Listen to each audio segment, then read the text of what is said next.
सुप्रभात। आज पवित्र अक्षय तृतीया चिरंजीव तिथि आपको अनेक अनेक शुभेच्छा शुभकामना।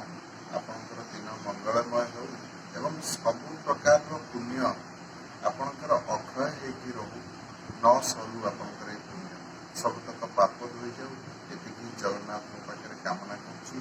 जय जगन्नाथ। ये अक्षय तृतीया आम कहीं पालन कर अक्षय तृतीयार भूमिका कौन आज रखापी चाहूँगी। अक्षय तृतीया बैशाख शुक्ल पक्ष तृतीया दिन जो तिथि पड़े ताको अक्षय तृतीया बोली कहुए।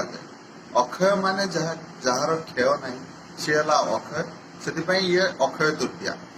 माँ अन्नपूर्णा यह दिन जन्म होता और भगवान कृष्णकर षष्ठ अवतार धरिकी भगवान परशुराम जन्म होता।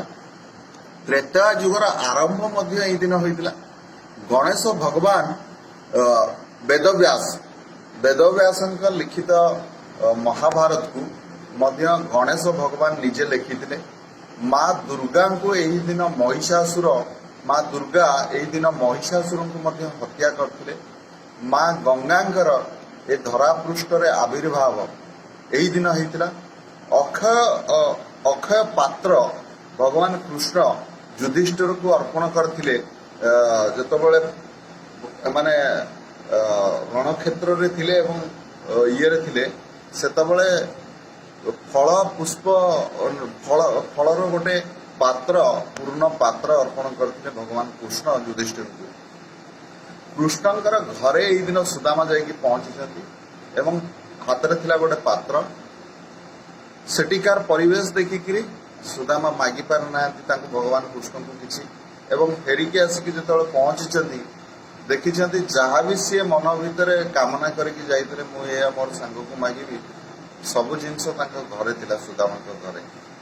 एवं जगन्नाथ पाखे आमर बड़ दिय आमर बड़ ठाकुर आमर प्रभु जगन्नाथंकर रथ यात्रार काठ आज दिन में अनुकूल करा जाए।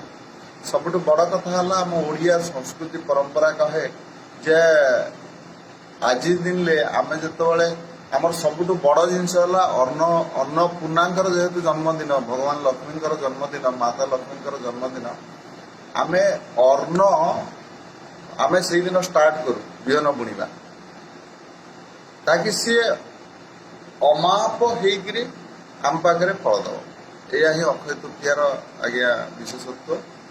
आउ थे आपको अक्षय तृतीयार अनेक अनेक शुभेच्छा शुभकामना। नमस्कार। जय जगन्नाथ।